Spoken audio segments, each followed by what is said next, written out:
तो सुबह हम चल लेते हैं गाड़ी साफ़ करने के लिए। गाड़ी साफ़ करने के बाद फिर निकालता हूँ सामान। उसके बाद हमारे खुर्शीद भाई भी आ जाते हैं। उसके बाद फिर हम लोग चले जाते हैं अपने हॉस्पिटल से अनुराग भाई से मिलने। उसके बाद फिर आते हैं हम लोग कुछ खाने पीने के लिए। खाने पीने के बाद आते हैं वापस घर आते हैं तो हमें मिलता है 2 पार्सल को लेने के बाद फिर उसके बाद हम लोग आ जाते हैं कुछ खाने पीने को लेके।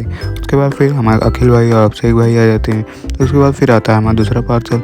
उसके बाद जिसमें होता है एक गॉगल्स के बाद फिर हम लोग आते हैं हॉस्पिटल आने के बाद फिर आ जाते हैं फिर से कुछ खाने पीने के लिए।